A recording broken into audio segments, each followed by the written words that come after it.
Cuido da tua casa, cuido da tua vila. Vou comprar mais viaturas e vou pôr muitas guaritas, reduzir a criminalidade.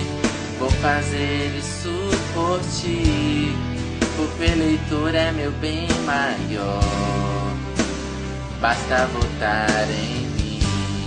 Irmã Célia, governadora. Fala galera, então vamos lá, mais um vídeo aí no nosso canal.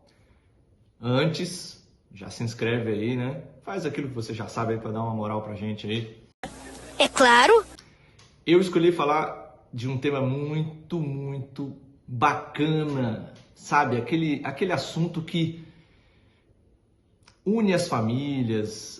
É verdade. Olha, uma coisa maravilhosa. Você está empolgado porque estamos aí chegando para o dia das eleições. Olha que coisa maravilhosa. Não. Aquele momento onde você descobre quantas pessoas talentosas, né, temos no nosso país para ocuparem cargos públicos tão importantes. Então eu sei que esse assunto é muito polêmico. Eu quero aqui tirar algumas lições da palavra de Deus para que a gente consiga avaliar como exercer de forma sábia o nosso direito aí ao voto e etc. Não estou aqui para falar que o candidato A ou B é melhor, etc. Não é isso que eu quero falar. Então presta atenção aí, vem comigo. Quero ler o que está escrito em Mateus. Mateus no capítulo 5, verso 13 e 14. Jesus ele fala que os seus discípulos, eles precisam entender que eles precisam ser diferentes e fazer a diferença no mundo. Esse é o grande objetivo de servir a Deus. E se você ler o texto com atenção, você vai ver que Jesus chama os discípulos, ele compara os seus seguidores ao sal e à luz. E nós, como cristãos, entendemos isso aí quando Jesus diz que devemos fazer a diferença. Nós aceitamos esse desafio de ser sal da terra e luz do mundo. E nós sabemos que a liberdade de consciência, ela é parte integral da missão da igreja.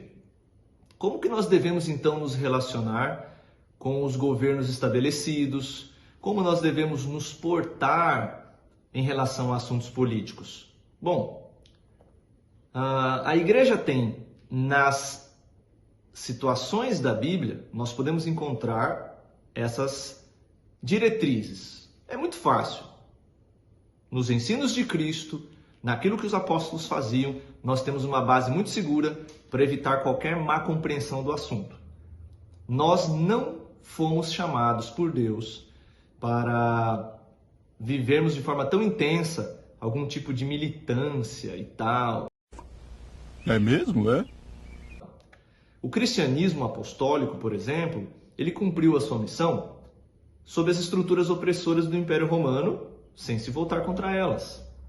O que não significa que todos os cristãos concordavam e achavam uma maravilha como que era a situação ali, o jugo sobre o Império Romano. Enfim, o próprio Jesus ele afirmou que o seu reino não é deste mundo e que, portanto, os seus ministros não empunham bandeiras políticas.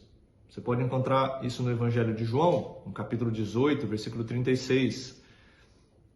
Os discípulos tinham aquela vontade de ver Jesus tomar literalmente o poder e destruir a opressão romana. Então a ideia que eles tinham, e Jesus sempre tentando fazer com que eles entendessem que o reino de Deus era algo muito maior. Por outro lado, a Bíblia também, ela não isenta a comunidade de crentes dos seus deveres civis. E isso está evidente na ordem de Jesus, naquele episódio ali, relatado no Evangelho de Marcos, no capítulo 12. Ali no verso 17, onde Jesus diz o seguinte: dai a César o que é de César e a Deus o que é de Deus. Os cristãos devem reconhecer e respeitar os governantes e as autoridades. Paulo escreve isso em Romanos, no capítulo 13. O apóstolo Pedro também fala sobre isso na sua primeira carta ali, no capítulo 2. Não significa que você deva concordar com tudo o que é feito, até porque isso é impossível. É verdade. Porque independente de pessoas, a gente pode perceber que o sistema político sempre acaba tendo várias falhas e privilegiando coisas que nós não gostaríamos que acontecessem. Eu sou um homem de bem. Pelo menos em Brasília, eu sou um homem de bem, Carlote. Bem remunerado, bem tratado, bem empregado. Somente quando os poderes temporais impõem a transgressão às leis divinas é que o cristão deve, então, se posicionar e, como está escrito ali em Atos capítulo 5, verso 29, obedecer a Deus primeiro do que aos homens. Bom, a Igreja Adventista do Sétimo Dia tem uma posição meio clara sobre essa questão de política. Ellen White, uma das cofundadoras da igreja e também profetiza, com muitos escritos sobre muitos assuntos, ela também abordou assuntos relacionados à esfera pública, né? Em um de seus diários, ela registrou, por exemplo, e isso está no livro Mensagens Escolhidas, volume 2, página 337. Uma reunião com alguns pioneiros adventistas, onde eles discutiam sobre a questão do voto. Votar ou não votar, etc., numa situação específica. E depois de algumas opiniões, ela escreve que aquelas pessoas reunidas, elas achavam ali naquela reunião que é direito votar em favor de homens defensores da temperança para governarem em nossa cidade, em vez de, por seu silêncio, correr o risco de serem eleitos homens intemperantes. Essa foi uma situação. Em outras oportunidades ela também falou algumas coisas a respeito de voto, de eleições e tal. Como que o cristão adventista naquela época poderia usar a sua influência para escolher candidatos que se alinhassem um pouco aí com o que a igreja defendia.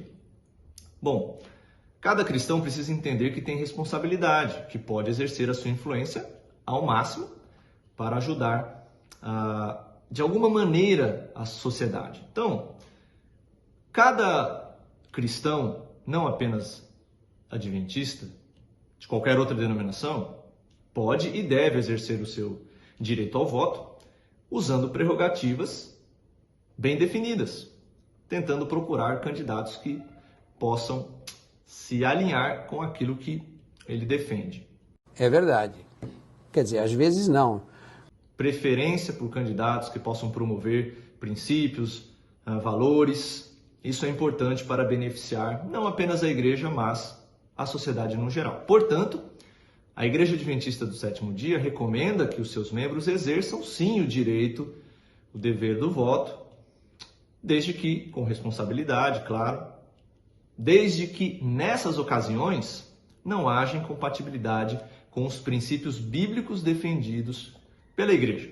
Então, nós orientamos que os nossos membros votem de acordo com sua consciência, que escolham candidatos que defendam os princípios de qualidade de vida, de saúde, modelo bíblico de família, valores éticos e morais. A liberdade religiosa precisa ser bem destacada sempre e que também defendam a separação entre igreja e Estado. É isso aí, galera.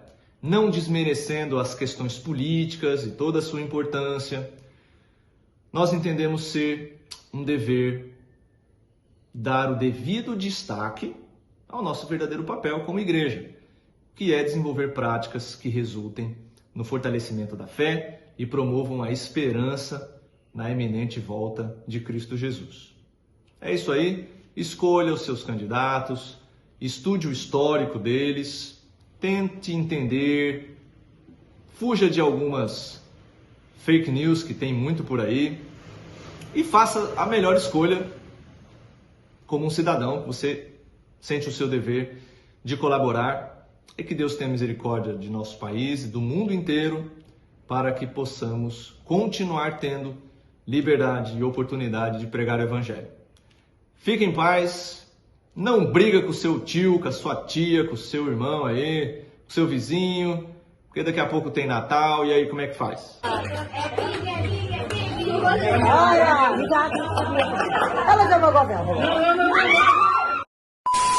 O político lá, meu amigo, ele não tá nem aí pra você não, viu? Setembro, tá? 7 de setembro. Vê a bandeira do Brasil, tem ordem.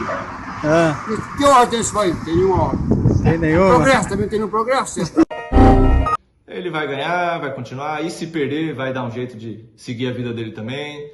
Nós precisamos entender o que realmente é importante. Deus nos abençoe e um grande abraço e até a próxima.